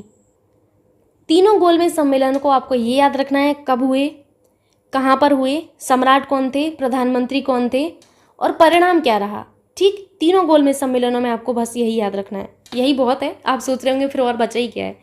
नवंबर 1930 से जनवरी 1931 में पहला गोलमेज सम्मेलन हुआ था। कब? नवंबर 1930 से कब? जनवरी 1931 तक। जनवरी 1931 तक। उस टाइम सम्राट कौन थे? तो जॉर्ज पंचम थे। और प्रधानमंत्री कौन थे? रैमजे मैकडोनाल्ड थे। कौन थे? Ramsay MacDonald. अगर हम बात करें द्वितीय गोलमेज सम्मेलन की, किसकी? सेकेंड गोलमेज सम्मेलन की, तो द्वितीय गोलमेज सम्मेलन आपका सितंबर 1931 से, कब से? सितंबर 1931 से 1 दिसंबर, अगर आप 1 दिसंबर नहीं याद रखना चाहते कोई बात नहीं, दिसंबर 1931 तक चला था। और इस सेकेंड गोलमेज सम्मेलन में आपको सम्राट याद रखना है जॉर्ज पंचम, प्रधानमंत्री रैमजे मैकडोनाल्ड ही थे, लेकिन डेट अलग हो जाती है। ठीक, इसीलिए मैंने यहाँ पर आपको बता दिया। स्थान कहाँ पर? स्थान आपका सेंट जेम्स पैलेस, लंदन। यहीं पर आपका दूसरा गोलमेज सम्मेलन हुआ था, पहला भी यहीं पर हुआ था। इस सम्मेलन में 89 भारतीय प्रतिनिधियों ने भाग लिया था। इस सम्मेलन की खास बात यह है कि कांग्रेस जो थी आपकी, भारतीय राष्ट्रीय कांग्रेस, इन्होंने इस सम्मेलन में भाग नहीं लिया था। ये एग्जाम में न जाने कितनी बार पूछा गया है कि प्रथम गोलमेज सम्मेलन में कांग्रेस ने भाग लिया कि नहीं लिया, तो कांग्रेस ने भाग नहीं लिया था भाई, और 89 भारतीय प्रतिनिधियों ने भाग लिया था इसमें। और इस सम्मेलन में भाग लेने वाले जो प्रमुख थे उसमें मैं आपको बता देती हूँ एक बार। तेज बहादुर सप्रू थे, श्रीनिवास शास्त्री थे, मोहम्मद अली, मोहम्मद शफी, आगा खां, फजलुल हक, मोहम्मद अली जिन्ना और होमी मोदी, M.R. जयकर, मुंजे, भीमराव अंबेडकर और सुंदर सिंह मजीठिया थे। एक व्यक्ति ऐसे हैं आपके जिन्होंने तीनों गोलमेज सम्मेलनों में भाग लिया, वो थे आपके डॉक्टर भीमराव अंबेडकर जी। अंबेडकर जी ने तीनों गोलमेज सम्मेलनों में भाग लिया था। ये ऐसे प्रतिनिधि थे, भारतीय प्रतिनिधि थे, जिन्होंने तीनों ही गोलमेज सम्मेलनों में भाग लिया। ये आपसे एग्जाम में पूछा जाता है। ठीक, ये हो गया आपका प्रथम गोलमेज सम्मेलन। अब यहाँ पर हम देखने वाले हैं द्वितीय गोलमेज सम्मेलन। द्वितीय गोलमेज सम्मेलन सितंबर 1931 से दिसंबर 1931 तक आपका रहा। सम्राट जॉर्ज पंचम, प्रधानमंत्री रैमजे मैकडोनाल्ड, स्थान सेंट जेम्स पैलेस, लंदन। द्वितीय गोलमेज सम्मेलन में महात्मा गांधी ने कांग्रेस के एकमात्र प्रतिनिधि के रूप में हिस्सा लिया था। Very very important point, Gandhi ji ने द्वितीय गोलमेज सम्मेलन में आपका हिस्सा लिया था और ये एकमात्र प्रतिनिधि थे कांग्रेस के। गांधी जी SS राजपुताना नामक जलपोत से लंदन पहुंचे तथा लंदन की किंग्सले हॉल में ठहरे थे। ये भी एग्जाम में पूछा जाता है, गांधी जी किस जलपोत से लंदन गए थे। ये एक बार आपसे UPPS प्री 2000 में पूछा गया क्वेश्चन है कि गांधी जी लंदन गए थे तो किस पानी के जहाज से गए थे? SS राजपुताना जी से। किस होटल में ठहरे? किंग्सले हॉल में ठहरे थे। ठीक, इसके अलावा सरोजिनी नायडू, मदन मोहन मालवीय और एनी बेसेंट, इन्होंने भी भाग लिया था द्वितीय गोलमेज सम्मेलन में, जबकि पहले गोलमेज सम्मेलन में कांग्रेस के किसी भी प्रतिभागी ने भाग नहीं लिया था, याद रखिएगा। इसमें गांधी जी ने भाग लिया। ठीक, इसके अलावा आपकी सरोजिनी नायडू, मदन मोहन मालवीय, एनी बेसेंट, इन सब ने भाग लिया था द्वितीय गोलमेज सम्मेलन में। दलित नेता भीमराव अंबेडकर ने दलितों के लिए पृथक निर्वाचन मंडल की मांग की, जिसे गांधी जी ने अस्वीकार कर दिया। वेरी वेरी इंपॉर्टेंट, यही पूछा जाता है आपसे कि किस गोलमेज सम्मेलन में भीमराव अंबेडकर ने दलितों के लिए पृथक निर्वाचन मंडल की मांग की थी, तो वो द्वितीय गोलमेज सम्मेलन था। ठीक है, हालांकि इस पर बात नहीं बन पाई थी। अब हम बात करते हैं तृतीय गोलमेज सम्मेलन की। तृतीय गोलमेज सम्मेलन आपका नवंबर 1932 से दिसंबर 1932 तक हुआ। कांग्रेस ने इस सम्मेलन का बहिष्कार किया था, याद रखिएगा। यहाँ पर मैंने इंपॉर्टेंट पॉइंट लिखे हैं और इससे ज़्यादा कुछ आता भी नहीं है एग्जाम में, इस चीज़ को भी आपको ध्यान रखना है। ठीक है, भीमराव अंबेडकर तीनों गोलमेज सम्मेलनों में भाग लेने वाले प्रतिनिधि थे। ये आपको लिख लेना है नोट के तौर पर। एग्जाम में आपसे पूछा जाता है इस तरीके से प्रश्न कि निम्न में से कौन सा गोलमेज सम्मेलन 1932 में हुआ? पहला, दूसरा, तीसरा। तीसरा गोलमेज सम्मेलन हुआ। आपसे यही पूछा जाएगा, निम्नलिखित में से किसने तीनों गोलमेज सम्मेलनों में भाग लिया? भीमराव अम्बेडकर जी ने लिया था। ठीक, इस तरीके का भी प्रश्न बनता है। महात्मा गांधी दिसंबर 1931 में खाली हाथ कहाँ से भारत लौटे? तो वो था लंदन। कहाँ से? लंदन से। द्वितीय गोलमेज सम्मेलन जो था आपका, इसमें भारतीय राष्ट्रीय कांग्रेस के प्रतिनिधि ने प्रथम बार भाग लिया था। ठीक है, और इसी सम्मेलन के बारे में कहा जाता है कि गांधी जी खाली हाथ लौटे थे। ठीक, तो ये हुए आपके गोलमेज सम्मेलन। पहले आज हम बात करेंगे सांप्रदायिक पंचाट एवं पूना पैक्ट की। ये कब की बात है? ये 1932 की बात है। ठीक है, जब आपका द्वितीय गोलमेज सम्मेलन हुआ था, हम बात कर रहे हैं सेकंड गोलमेज की। याद होगा आप लोगों को सेकंड गोलमेज कब से कब तक हुआ है? सेकंड गोलमेज आपका सितंबर में हुआ था शुरू 1931 में, और कब तक था? ये आपका दिसंबर 1931 तक था। ठीक, तो ये आपको मैंने बताया था। सम्राट कौन थे? तो इस टाइम आपके सम्राट जो थे वो थे आपके जॉर्ज पंचम। कौन थे? जॉर्ज पंचम। फिर उसके बाद मैंने आपको प्रधानमंत्री बताया था कि प्रधानमंत्री कौन थे? तो प्रधानमंत्री जी का नाम आपको याद होगा, रैमजे मैकडोनल्ड। कौन? Ramsay McDonald. इन्हीं के बारे में हम सांप्रदायिक पंचायत में पूरा इर्द गिर्द इन्हीं के घूमेंगे। किसके? रैमजे मैकडोनल्ड के। ठीक, मैकडोनल्ड। अगर हम बात करें स्थान की, कहाँ पर आपका ये सेकंड गोलमेज हुआ था, तो शायद आपको थोड़ा सा याद हो, मैंने बताया था सेंट जेम्स पैलेस, लंदन। कहाँ पर? Saint James Palace, James Palace कहाँ पर? लंदन में। तो आप लोगों को नहीं याद है तो कोई बात नहीं, यहाँ पर आपका रिवीजन भी हो गया द्वितीय गोलमेज सम्मेलन के बारे में। तो द्वितीय गोलमेज सम्मेलन जब आपका आयोजित हुआ था, तो उसमें विभिन्न संप्रदायों एवं दलित वर्गों के लिए पृथक निर्वाचन के विषय पर कोई भी सहमति नहीं बन पाई थी। हालांकि ये प्रस्ताव रखा गया था कि जो आपके दलित वर्ग हैं और जो विभिन्न संप्रदाय हैं, इनके लिए पृथक निर्वाचन मंडल होना चाहिए, लेकिन इस पर कोई सहमति ऐसी बन नहीं पाई थी खास। अब इसी सम्मेलन की समस्या के निदान के लिए जो आपके प्रधानमंत्री, ब्रिटिश प्रधानमंत्री जो थे रैमजे मैकडोनल्ड, इन्होंने 16 अगस्त 1920 को रैमजे मैकडोनल्ड ने सांप्रदायिक अधिनिर्णय की घोषणा की। किसकी? सांप्रदायिक अधिनिर्णय। ध्यान से सुनिएगा, आपको बिल्कुल सब कुछ समझ में आएगा। पहले सुनिए, उसके बाद लिखिएगा। सांप्रदायिक अधिनिर्णय की, किसकी? सांप्रदायिक अधिनिर्णय की इन्होंने घोषणा की। इसे ही सांप्रदायिक पंचाट कहा गया। क्या कहा गया? इसको ही सांप्रदायिक पंचाट कहा गया। चाहे तो आप सांप्रदायिक पंचाट कहें या फिर कम्युनल अवार्ड कहें। ठीक है, ये दोनों ही नाम से आपको याद रखना है, कम्युनल अवार्ड। ठीक, मैं आपको एक बार फिर से रिपीट कर देती हूँ। मैंने आपसे ये कहा है, जो द्वितीय गोलमेज सम्मेलन हुआ आपका सितंबर 1931 से दिसंबर 1931, तो इस टाइम जो प्रधानमंत्री थे वो रैमजे मैकडोनल्ड थे, ब्रिटिश प्रधानमंत्री। द्वितीय गोलमेज सम्मेलन में जो आपके दलित वर्ग हैं और आपके कुछ संप्रदाय थे, तो उन संप्रदायों के लिए एक पृथक निर्वाचन मंडल की जो है मांग की गई थी, लेकिन उस पर कोई सहमति नहीं बन पाई थी। द्वितीय गोलमेज सम्मेलन की बात है। ठीक है, तो इसी सम्मेलन का निदान करने के लिए रैमजे मैकडोनल्ड ने क्या किया? इन्होंने सांप्रदायिक अधिनिर्णय की घोषणा की। इसी सांप्रदायिक अधिनिर्णय को क्या कहा गया? इसी सांप्रदायिक अधिनिर्णय को सांप्रदायिक पंचाट कहा गया। सांप्रदायिक पंचाट। ठीक है, सांप्रदायिक पंचाट को क्या कहा गया? कम्युनल अवार्ड कहा गया। याद रखिएगा, दोनों ही नाम आपको याद रखने हैं। अब इस कम्युनल अवार्ड में था क्या, जो हम लोगों को यहाँ पर समझना है कि कम्युनल अवार्ड में था क्या। तो इसमें जो अल्पसंख्यक आपके जो समुदाय थे, अल्पसंख्यक समुदाय जो थे, इन अल्पसंख्यक समुदायों के लिए विधानमंडल में कुछ सीटें जो है आरक्षित कर देंगी। किसके लिए? अल्पसंख्यकों के लिए। ठीक, इसमें आपके जो मुस्लिम हैं और जो सिख हैं वो तो पहले से ही अल्पसंख्यक माने जाते थे। ठीक, तो अल्पसंख्यक वर्ग के लिए क्या किया गया कि यहाँ पर आपके विधानमंडलों में कुछ सीटें इनको आरक्षित कर दी गई, जिससे सदस्यों का जो चुनाव है वो पृथक निर्वाचक मंडल द्वारा किया जाने लगा था। ठीक, अब ये जो नया कानून बना था, इस नए कानून में जो दलित वर्ग थे, दलित वर्गों को क्या किया गया? अल्पसंख्यक मानकर हिंदुओं से अलग कर दिया गया। ठीक, इसके तहत मुसलमान जो थे, ईसाई थे, सिख थे, आंग्ल भारतीय थे और अन्य को एक पृथक निर्वाचन पद्धति की सुविधा प्रदान की गई, जो केवल और केवल प्रांतीय विधानमंडलों पर ही लागू थी। ध्यान से सुनिएगा, मैंने क्या कहा? मैंने कहा ये जो नया इन्होंने कानून लगाया, कौन सा? Communal award. तो इसमें हुआ ये कि जो दलित वर्ग थे, कौन से थे? दलित वर्ग को जो है अल्पसंख्यक मानकर हिंदुओं से अलग कर दिया गया था। किसको? दलित वर्ग को। और इसके तहत हुआ क्या कि जो मुस्लिम थे, ईसाई थे, सिख थे, आंग्ल भारतीय थे और अन्य जो लोग थे, इनको पृथक निर्वाचन की सुविधा प्रदान की गई। और जो केवल किस में लागू हुई? ये केवल और केवल प्रांतीय आपकी जो विधानमंडल है, प्रांतीय विधान मंडल। ठीक, प्रांतीय विधान मंडल, इसी में आपकी लागू हुई। ठीक, तो ये आपको याद रखना है। सबसे इंपॉर्टेंट पॉइंट ये है कि गांधी जी ने अपना पहला जो फास्ट अनटू डेथ रखा था, फास्ट अनटू डेथ, इसका मतलब क्या होता है? इसका मतलब होता है फास्ट अनटू डेथ, इसका मतलब होता है आमरण अनशन।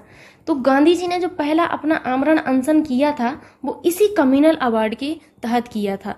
ठीक है, तो गांधी जी ने अपना पहला आमरण अनशन अगर आपसे पूछा जाए तो याद रखिएगा कि ब्रिटिश प्रधानमंत्री जो रैमजी मैकडोनल्ड के सांप्रदायिक पंचायत इन्होंने जो घोषणा की थी कम्युनल अवार्ड की, इसी के विरुद्ध इन्होंने प्रारंभ किया था। कब किया था? तो 20 सितंबर को किया था, 20 सितंबर 1932 को। कहां पर? यरबदा जेल में, क्योंकि गांधी जी इस टाइम यरबदा जेल में थे। मैं पूरी स्टोरी बता चुकी हूँ ये तो आपको, यरबदा जेल वाली। ठीक, एक बार फिर से सुन लीजिए। मैंने आपसे ये कहा कि गांधी जी ने पहला आमरण अनशन, पहला आमरण अनशन पहला आमरण अनशन गांधी जी ने रैमजी मैकडोनल्ड के इसी कम्युनल अवार्ड के विरुद्ध किया था। कब किया था? 20 सितंबर को, 20 सितंबर 1932 को। बहुत बार एग्जाम में पूछा गया है किस जेल में, तो यरबदा जेल में इन्होंने शुरू किया था। किसमें? यरबदा जेल में। ये आपको याद रखना है। ठीक है, इसके बाद ये तो बात हो गई आपकी 20 सितंबर की। फिर आता है आपका 24 सितंबर। 1 मिनट, मैं इसको थोड़ा सा पेन को चेंज कर लेती हूँ। अब क्या, कहाँ की बात आ गई? अब बात आ गई 24 सितंबर की। 24 सितंबर 1932 की बात है ये।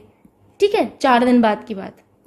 इसमें जो आपके डॉक्टर भीमराव अंबेडकर थे, कौन? भीमराव अंबेडकर। तो मैं अंबेडकर लिख देती हूँ, अंबेडकर और गांधी जी। ठीक है, 24 सितंबर को क्या हुआ? ध्यान से सुनिएगा। 24 सितंबर 1932 को अंबेडकर और गांधी जी के जो अनुयायी थे, इनके मध्य पूना समझौते के बाद जो है ये समाप्त हुआ।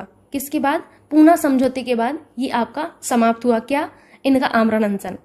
गांधी जी ने इस पर हस्ताक्षर नहीं किए थे, ये चीज आपको याद रखना है। पूछा जाता है कि इसमें किसने हस्ताक्षर किए थे, तो गांधी जी ने तो हस्ताक्षर इस समझौते में, जो पूना समझौता हुआ था, इस पर हस्ताक्षर नहीं किए थे।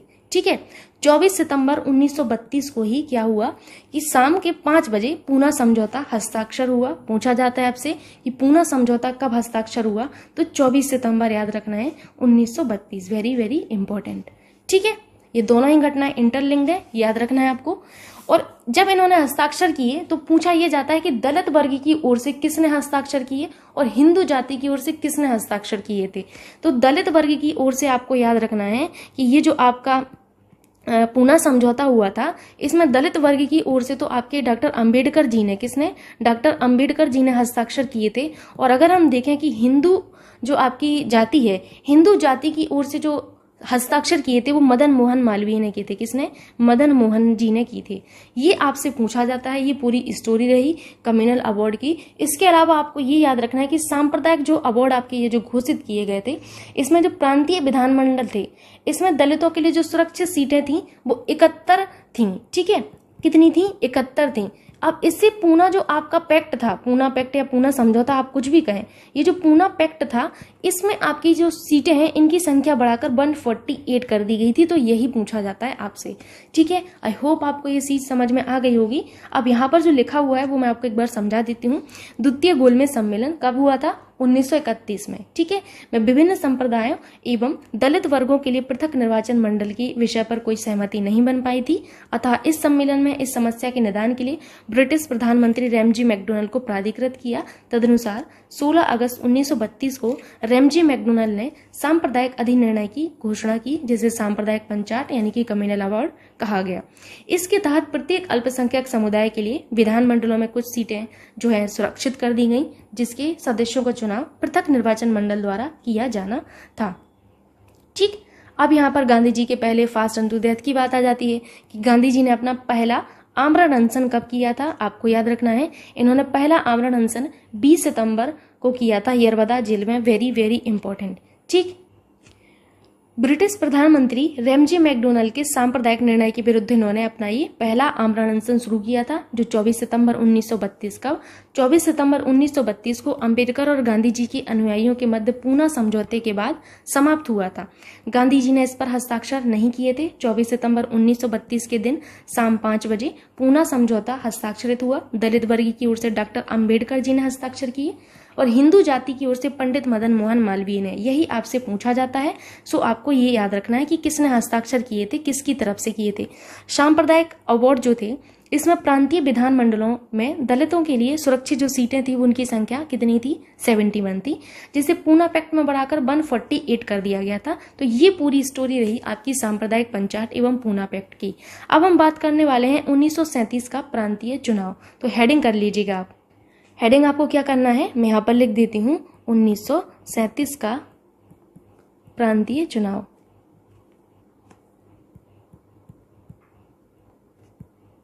ठीक, प्रांतीय चुनाव, ये आपको हेडिंग करना है।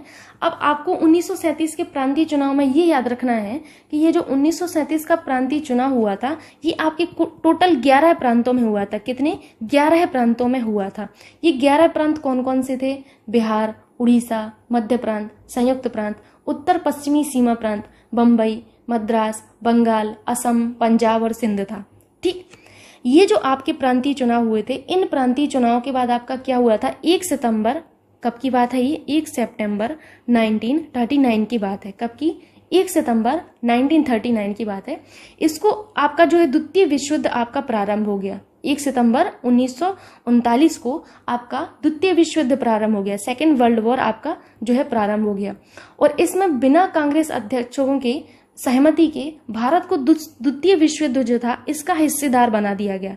देखिए, अब आप ये सोच सकते हैं कि बिना इनकी इच्छा के, बिना इनसे पूछे, इनको सीधा इस युद्ध का हिस्सा बना दिया गया, जिससे कांग्रेस के जो अध्यक्ष थे, इन्होंने सबके सब अध्यक्षों ने अपना जो है इस्तीफा दे दिया था अपने पद से।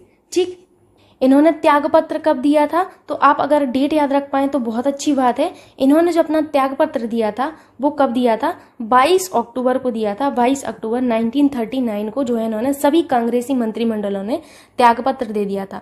कांग्रेसी मंत्रिमंडलों ने जैसे ही त्यागपत्र दिया तो इसी खुशी में जो आपके मोहम्मद अली जिन्ना जी थे, इनका नाम सुना होगा, इन्होंने भारत के सभी मुसलमानों से 22 दिसंबर को, कब, 22 दिसंबर को इन्होंने, 22 दिसंबर, ठीक है, 22 दिसंबर को दिन, जिस दिन शुक्रवार था, इस दिन 1939 के दिन मुक्ति दिवस, डे ऑफ डिलीवरेंस, इन्होंने मनाने का आह्वान किया। एक बार मैं फिर से इसकी स्टोरी सुना देती हूँ आपको, ये जो आपके प्रांतीय चुनाव हुए उनकी। देखिए, 1935 के भारत शासन अधिनियम जो था, कौन सा था, 1935 का भारत शासन अधिनियम, इसके आधार पर फरवरी 1937 में प्रांतीय चुनाव जो है आपके हुए। कितने प्रांतों में, 11 प्रांतों में ये आपके चुनाव हुए थे। कौन कौन से 11 प्रांत थे, बिहार, मध्य प्रांत, उड़ीसा, उत्तर पश्चिमी सीमा प्रांत, संयुक्त प्रांत, बम्बई, मद्रास, असम, बंगाल, सिंध और पंजाब। इनमें आप लोगों को ये एक चीज और याद रखनी है जो मैं बताना भूल गई, कि 5 प्रांतों में तो पूर्ण बहुमत प्राप्त हुआ था। कौन से 5 प्रांत थे वो आपको याद रखना है। 5 प्रांत थे, मद्रास थे, बिहार था, ये पूछा जाता है इसीलिए मैं बता दे रही हूँ, मद्रास, बिहार, मध्य प्रांत एवं वरार, मध्य प्रांत एवं वरार, संयुक्त प्रांत और उड़ीसा। ठीक है, ये आपके ऐसे प्रांत थे जहां पर पूर्ण बहुमत प्राप्त हुआ था। तो ये एग्जाम में आपसे पूछा जाता है कि 1937 का जो प्रांतीय चुनाव हुआ उनमें कहां पर पूर्ण बहुमत प्राप्त हुआ था और कितनी जगह प्राप्त हुआ था। तो ये आपको आंसर मिल गया होगा कि 5 प्रांतों में पूर्ण बहुमत प्राप्त हुआ था। ठीक, पूर्ण बहुमत कितने प्रांतों में, 5 प्रांतों में। काउंट कर लीजिएगा, 1, 2, 3, 4 और 5। तो 5 प्रांतों में आपका पूर्ण बहुमत प्राप्त हुआ था, 11 प्रांतों में चुनाव हुए थे। ये अब आपको समझ में आया मैंने क्या कहा। उसके बाद आपको ये देखना है कि 1 सितंबर 1939 को क्या हुआ। तो 1 सितंबर की बात है, कब की, 1 सितंबर 1939।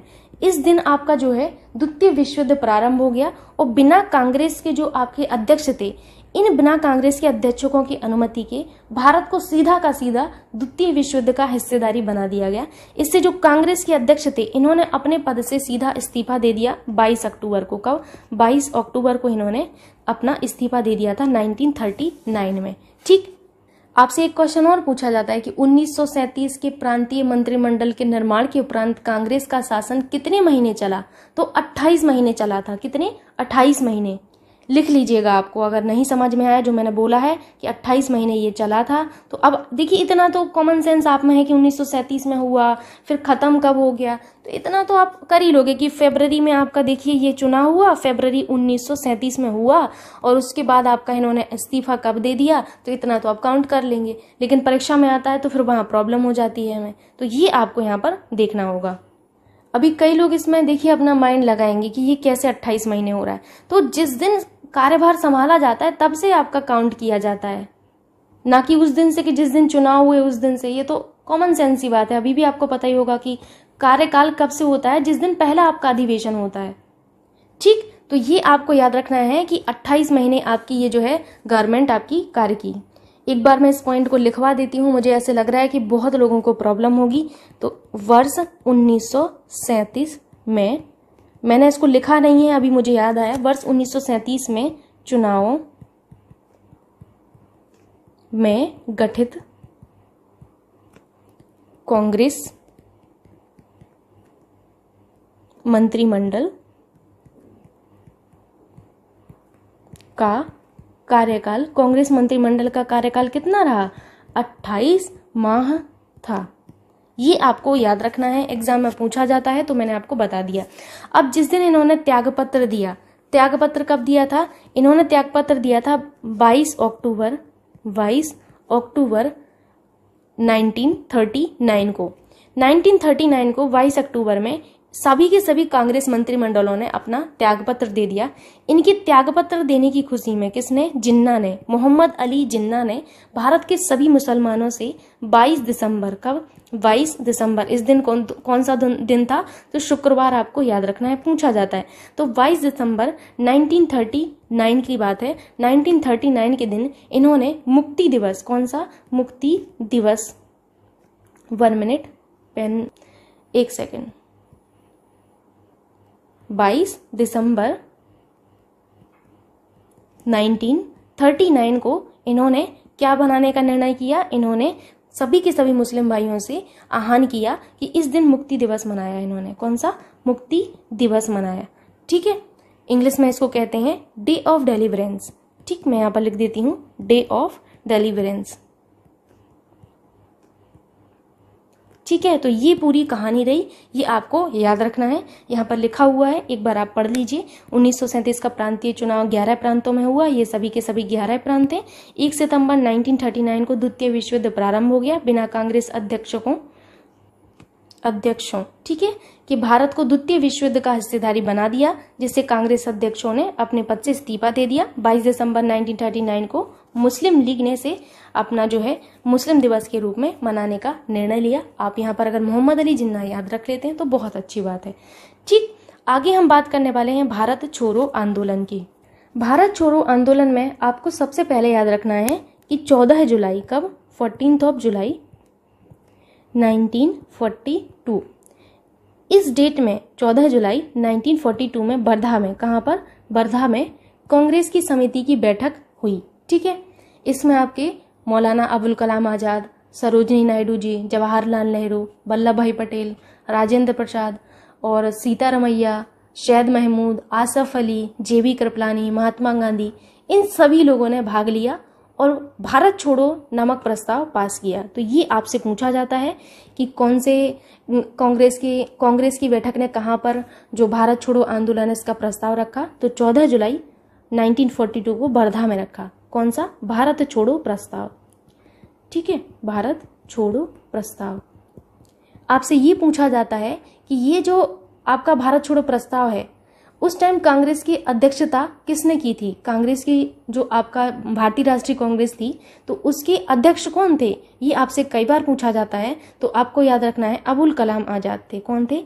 अबुल कलाम आज़ाद जी थे। ठीक है, फिर से सुन लीजिए, इसकी अध्यक्षता कांग्रेस अध्यक्ष अबुल कलाम आज़ाद ने की थी। किसकी? जो वर्धा में आपका कांग्रेस की बैठक हुई थी, उसी की बात की जा रही है। ठीक, अभी तो सिर्फ और सिर्फ इन्होंने प्रस्ताव पास किया। ठीक, पुष्टि भी तो होनी है ना, जैसे मैंने आपको बताया था कि हम लोग को कोई चीज़ चाहिए पड़ती है तो पहले हम पापा के पास जाते हैं कि पापा मुझे वो चीज़ चाहिए, पहले हम प्रस्ताव रखते हैं, उसके बाद पिताजी पुष्टि करते हैं, मम्मी से बात करते हैं कि हाँ बच्चे को ये चीज़ दिला दी जाए, तो वो पुष्टि होती है। तो ऐसे ही ये 14 जुलाई की बात है। अब मैं बात कर रही हूँ 7 अगस्त की बात, कब की? 7 अगस्त 1942 की। प्लीज़ आप लोग सुनकर लिखिएगा, पहले सुन लीजिए सारी चीज़ें, उसके बाद नोट करिएगा। 7 अगस्त 1942 को क्या हुआ, बम्बई जो है आपके बम्बई के एक गवालिया टैंक जो था, बम्बई के गवालिया टैंक में अखिल भारतीय कांग्रेस की एक वार्षिक बैठक हुई। कौन सी बैठक हुई? एक बैठक हुई कहाँ पर? बम्बई के, लिख लीजिएगा, आपको सभी चीजें यहाँ पर मिलेंगी। बम्बई के गवालिया टैंक। पूछा जाता है कि वर्धा प्रस्ताव की पुष्टि कहाँ पर हुई, तो याद रखिएगा बम्बई के गवालिया टैंक में हुई थी। ठीक है, बम्बई के गवालिया टैंक में अखिल भारतीय कांग्रेस कमेटी की बैठक हुई, जिसमें आपका जो वर्धा प्रस्ताव था, वर्धा प्रस्ताव, इसकी पुष्टि की गई थी। ठीक, तो ये कब की बात है? ये 7 अगस्त की मैं आपसे बात कर रही हूं। अब आता है आपका 8 अगस्त। ठीक, 7 अगस्त तक की कहानी हो गई। फिर 8 अगस्त को क्या होता है? 8 अगस्त 1942 को, 8 अगस्त 1942 को ये जो प्रस्ताव था, प्रस्ताव इसको स्वीकार कर लिया गया। किस प्रस्ताव को? ये जो आपका वर्धा प्रस्ताव था, इसकी पुष्टि हुई कब? 7 अगस्त को।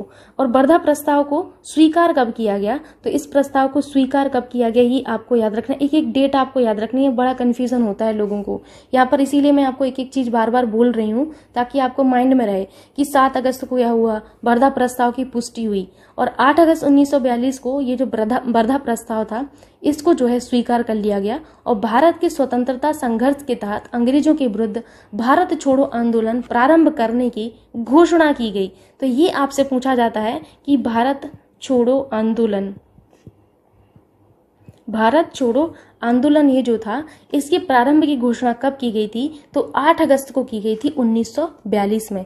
भारत छोड़ो आंदोलन 1942 प्रारंभ करने के पूर्व दिन महात्मा गांधी ने कुछ बातें भी कही, उनको भी सुन लीजिए कि ये जो सरकारी कर्मचारी हैं, मैं एक बता देती हूँ तो आपको माइंड में रहेगा कम से कम, कि जो आपके सरकारी कर्मचारी हैं, एक तो इनसे रिलेटेड बात कही थी, सरकारी कर्मचारी से। ठीक, दूसरी बात जो की थी इन्होंने सैनिकों से रिलेटेड की थी। ठीक, तीसरी जो इन्होंने बात की थी वो छात्रों से रिलेटेड की थी। ठीक है, और चौथी जो इन्होंने बात की थी, जो राजा महाराजा उस टाइम होते थे, तो राजा महाराजा से रिलेटेड इन्होंने बात कही थी। आप लिखना चाहें तो लिख सकते हैं, क्योंकि मैंने इसको लिखवाया नहीं है।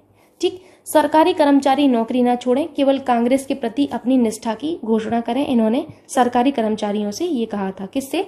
सरकारी कर्मचारियों के लिए इन्होंने बयान दिया कि ये अपनी नौकरी ना छोड़ें, लेकिन कांग्रेस के प्रति अपनी निष्ठा की घोषणा कर दें, क्योंकि उस टाइम सिर्फ कांग्रेस ही थी जो लड़ रही थी। फिर इन्होंने सैनिकों से क्या कहा? इन्होंने सैनिकों से कहा कि अपने देशवासियों पर गोली चलाने से इनकार कर दें। छात्रों से इन्होंने क्या कहा? छात्रों से इन्होंने कहा कि पढ़ाई ना छोड़ें, जब आज़ादी प्राप्त हो जाने तक अपने इस निर्णय पर दृढ़ रह सकें। ठीक, पढ़ाई तभी छोड़ें जब आज़ादी प्राप्त हो जाने तक अपने इस निश्चय पर वो दृढ़ रह सकें, तभी पढ़ाई छोड़ें, नहीं तो पढ़ाई ना छोड़ें। राजा महाराजा से क्या कहा? इन्होंने राजा महाराजा से कहा कि भारतीय जनता की प्रभुसत्ता स्वीकार करें और उनकी रियासतों में रहने वाली जो जनता है, जनता अपने को भारतीय राष्ट्र का अंग घोषित कर दे, और राजाओं का नेतृत्व तभी मंजूर करे जब भी अपना भविष्य जनता के साथ जोड़ ले। तो ये राजा महाराजा से इन्होंने कहा था। ठीक, फिर इसी में आपको एक करो या मरो का नारा देखने को मिला होगा। तो ये करो या मरो का नारा 8 अगस्त को दिया गया था। पूछा जाता है आपसे, भाई याद रख लीजिएगा एक एक चीज। 8 अगस्त 1942 को गांधी जी ने करो या मरो का ये जो नारा है दिया था। पहला तो डेट याद रखनी है, किसने दिया था? तो गांधी जी ने दिया था। सभी चीजें लिखी हुई मिलेंगी, डोंट वरी। ठीक है, फिर 8 अगस्त 1942 को अखिल भारतीय कांग्रेस कमेटी में पंडित जवाहरलाल नेहरू द्वारा भारत छोड़ो प्रस्ताव पेश किया गया। तो ये ना जाने कितनी बार एग्जाम में पूछा गया है कि किसके द्वारा भारत छोड़ो प्रस्ताव आपका जो है पेश किया गया भारतीय राष्ट्रीय कांग्रेस कमेटी की बैठक में। तो भारत छोड़ो प्रस्ताव, मैं लिख देती हूँ यहाँ, भारत छोड़ो प्रस्ताव किसके द्वारा आपका पेश किया गया? पंडित जवाहरलाल नेहरू के द्वारा। तो पंडित नेहरू में लिख देती हूँ, आगे आपको सभी चीजें लिखी हुई मिलेंगी, बस आपको सुनना है खाली कि 8 अगस्त 1942 को अखिल भारतीय कांग्रेस कमेटी की बैठक में पंडित जवाहरलाल नेहरू ने भारत छोड़ो ये जो प्रस्ताव था इसको पेश किया था, जिसका समर्थन आपके वल्लभ भाई पटेल जी ने किया था। और इस प्रस्ताव का आलेख जो है याद रखिएगा, ये जो प्रस्ताव था भारत छोड़ो आंदोलन प्रस्ताव, इस प्रस्ताव का जो आलेख है वो स्वयं आपके गांधी जी ने यानी कि एम गांधी ने और आपके जो है नेहरू ने, पंडित जवाहरलाल नेहरू ने और किसने, आज़ाद ने। ठीक है, इनके सहयोग से जो है गांधी जी ने इस भारत छोड़ो प्रस्ताव का आलेख तैयार किया था। तो पूछा जाता है आपसे, इस प्रस्ताव का आलेख किसने तैयार किया था? गांधी जी ने नेहरू और आज़ाद के साथ मिलकर किया था। ये जो आपका भारत छोड़ो आंदोलन था, इसका समर्थन किस किस ने नहीं किया था, ये आपसे पूछा जाता है। तो याद रखिएगा कि हिंदू महासभा थी उस टाइम। देखिए ये सब छोटे छोटे ग्रुप टाइप के थे। तो हिंदू महासभा थी, एक कम्युनिस्ट पार्टी ऑफ इंडिया थी। कौन थी? कम्युनिस्ट, हालांकि ये छोटे तो नहीं थे इतने, कम्युनिस्ट पार्टी ऑफ इंडिया, लेकिन कांग्रेस के सामने ये सभी छोटे हैं। ठीक, communist Party of India, Unionist Party of Punjab और मुस्लिम लीग। ठीक, इन सभी ने, ये जो आपके यहाँ पर लिखे हुए दिख रहे हैं, Hindu Mahasabha, Communist Party of India, Muslim League और यूनियनिस्ट पार्टी ऑफ पंजाब, इन सभी ने भारत छोड़ो प्रस्ताव का समर्थन नहीं किया था। ठीक, उसके बाद 9 अगस्त को, कब? 9 अगस्त 1942 की बात है। 9 अगस्त 1942 को भारत छोड़ो आंदोलन प्रारंभ हो गया। तो ये आपसे पूछा जाता है कि भारत छोड़ो आंदोलन प्रारंभ कब हुआ, आरंभ कब हुआ? तो 9 अगस्त 1942 को हुआ था। एंड बाय डिफॉल्ट ये बहुत दुख की बात है कि 9 अगस्त 1942 की सुबह अंग्रेजों ने ऑपरेशन 0R जो है ये प्रारंभ कर दिया। क्या? Operation 0R। ऑपरेशन 0R इन्होंने जब प्रारंभ किया तो इसके तहत गांधी जी, कस्तूरबा गांधी, सरोजनी नायडू को, आगा खां पैलेस में किसको? गांधी, नायडू, मैं शॉर्ट फॉर्म में लिख देती हूँ नायडू, और किसको? और आपकी कस्तूरबा गांधी, तो मैं गांधी ही लिख देती हूँ, कस्तूरबा गांधी। इनको जो है कहाँ पर? इनको आगा खां पैलेस में। कहाँ पर? आगा खां पैलेस में। और जवाहरलाल नेहरू, और जवाहरलाल नेहरू को कहाँ पर? नेहरू को अल्मोड़ा जेल में। कहाँ पर? अल्मोड़ा जेल में। और राजेंद्र प्रसाद को, तो मैं प्रसाद लिख देती हूँ, राजेंद्र प्रसाद को कहाँ पर? बांकीपुर जेल में। कहाँ पर? बांकीपुर जेल में। ठीक, इतने व्यक्ति जो हैं आपके, और अबुल कलाम आजाद अभी रह गए हैं। अबुल कलाम आजाद जो हैं इनको कहाँ पर? इनको बाकुंडा जेल में। ये सभी चीजें अभी लिखी हुई मिलेंगी आपको, बाकुंडा जेल में। इतने व्यक्तियों को जो है नजरबंद कर दिया गया था ऑपरेशन 0R के तहत। फिर से सुनिए, गांधी जी, कस्तूरबा गांधी और सरोजनी नायडू को आगा खां पैलेस में, और आपके जवाहरलाल नेहरू को अल्मोड़ा जेल में, राजेंद्र प्रसाद को बांकीपुर जेल में, अबुल कलाम आजाद को बाकुंडा जेल में नजरबंद कर दिया गया था। ठीक, ये जो आंदोलन था इसको नेतृत्व विहीन आंदोलन भी कहा गया। ये आपको याद रखना है, कुछ कुछ छोटे छोटे से पॉइंट है। ठीक है, फिर आपको यहाँ पर आगे देखने को मिलेगा कुछ रेडियो की बातें। कुछ लोग जो है नियमित रूप से रेडियो पर बोलते थे, तो वो आपको यहाँ पर देखना होगा। इसमें आपके 2 व्यक्ति आते हैं, एक उषा मेहता और एक राम मनोहर लोहिया। ठीक, उसके बाद आपको ये देखने को मिलेगा कि 1946 में आपके ब्रिटेन में आम चुनाव हुए, जिसमें लेबर पार्टी के जो नेता थे जिनका नाम था क्लीमेंट एटली। क्या नाम था? क्लीमेंट एटली, इटली नहीं एटली। ठीक, तो क्लीमेंट एटली जो है ये विजयी हुए। एटली ने मार्च, कब? मार्च 1946। बहुत ज़्यादा यहाँ पर याद रखना है आपको चीज़ें, लेकिन आप धीरे धीरे याद करेंगे तो याद हो जाएगा। मार्च 1946 में इन्होंने भारत में कैबिनेट मिशन भेजा। क्या भेजा? Cabinet mission. ठीक, किसने भेजा था? क्लीमेंट एटली ने। कब? मार्च 1946 में। इसको मुस्लिम लीग ने जो है ठुकरा दिया। भारत का जो आखिरी वायसराय था वो कौन था? माउंटबेटन। माउंटबेटन भारत का आखिरी वायसराय, आखिरी वायसराय माउंटबेटन था। माउंटबेटन ने 1947 में, कब? 1947 में ये अपना आया माउंटबेटन, और इसने माउंटबेटन प्लान लाया। इसके अंतर्गत 14 अगस्त, कब? 14 अगस्त को पाकिस्तान को, 14 अगस्त 1947 की बात हो रही है, यानी कि पाकिस्तान हमसे एक दिन पहले आज़ाद हो गया। ठीक, होना तो भारत को चाहिए एक दिन पहले, खैर कोई नहीं। 14 अगस्त 1947 को पाकिस्तान को जो है आज़ाद कर दिया गया, स्वतंत्र कर दिया गया। और आपके 15 अगस्त, जो कि कल ही डेट बीती है, ये बहुत अच्छी बात है कि देखिए कल ही ये डेट बीती और आज हम लोग ये टॉपिक पढ़ रहे हैं, शायद ही ऐसा कभी आपको मिला हो। तो 15 अगस्त 1947 को हमारे प्यारे भारत को स्वतंत्र कर दिया गया। ये आपका पूरा भारत छोड़ो आंदोलन का पूरा यहाँ पर चीज़ें रही जो इम्पोर्टेंट है। एक बार आपको मैं यहाँ पर जो लिखा हुआ है वो समझा देती हूँ। 17 अक्टूबर 1940 को महाराष्ट्र में व्यक्तिगत सत्याग्रह चलाया गया। इसमें विनोबा भावे, वल्लभ भाई पटेल, जवाहरलाल नेहरू 3 सत्याग्रही के रूप में थे। वर्धा में 14 जुलाई 1942 को कांग्रेस की बैठक में मौलाना अबुल कलाम आजाद, नायडू जी, नेहरू जी, वल्लभ भाई पटेल जी, प्रसाद जी, सीतारमैया, आसफ अली, जेबी कृपलानी, महात्मा गांधी इत्यादि नहीं है, ये इत्यादि है, ठीक है, इत्यादि, इन्होंने भाग लिया और भारत छोड़ो नामक प्रस्ताव पास किया।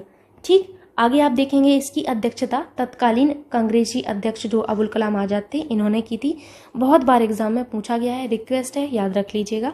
7 अगस्त 1942 को बंबई के ऐतिहासिक गवालिया टैंक में अखिल भारतीय कांग्रेस कमेटी की वार्षिक बैठक हुई, जिसमें वर्धा प्रस्ताव की पुष्टि हुई। आपको एक चीज याद रखनी है, अबुल कलाम आजाद ये सबसे कम उम्र के अध्यक्ष थे।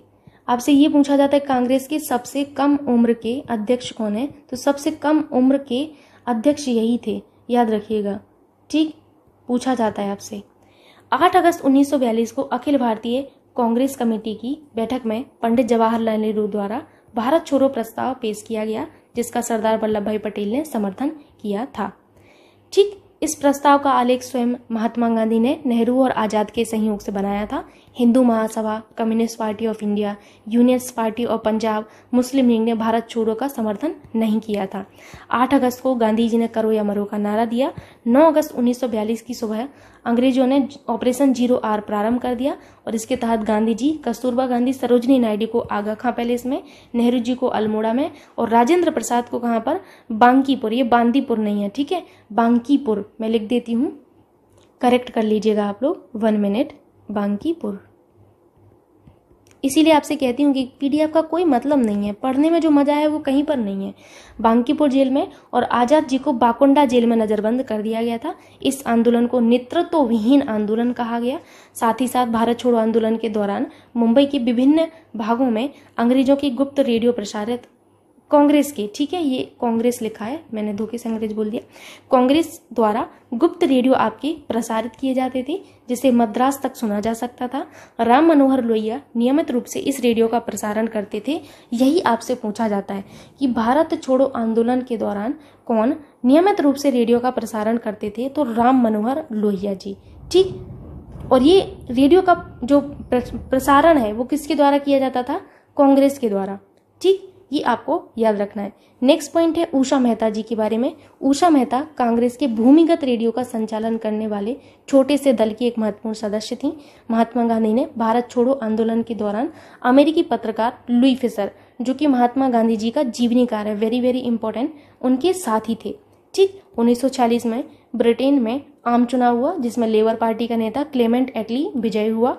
एटली ने मार्च 1940 को भारत में कैबिनेट मिशन भेजा, जिसे मुस्लिम लीग ने ठुकरा दिया। भारत का आखिरी वायसराय माउंटबेटन 1947 में आया और माउंटबेटन प्लान के अंतर्गत उसने 1947 14 अगस्त की बात है पाकिस्तान को और 15 अगस्त 1947 को भारत को स्वतंत्र कर दिया। तो ये पूरा आपकी कहानी रही। अब हम बात करते हैं नेक्स्ट टॉपिक, जो कि है हमारा सुभाष चंद्र बोस और आज़ाद हिंद फौज। ठीक, अगर हम बात करें बोस जी की, तो इनका जन्म कब हुआ था, याद रखिएगा। इनका जन्म हुआ था 23 जनवरी 1897 में। कहाँ पर, उड़ीसा के कटक में हुआ था इनका जन्म, याद रखिएगा, उड़ीसा के कटक में इनका जन्म हुआ था। ठीक, 1920 में इन्होंने ICS की परीक्षा उत्तीर्ण की थी, भारतीय नागरिक सेवा जिसे कहा जाता था। इन्होंने 1920 में उत्तीर्ण की थी, पूछा जाता है।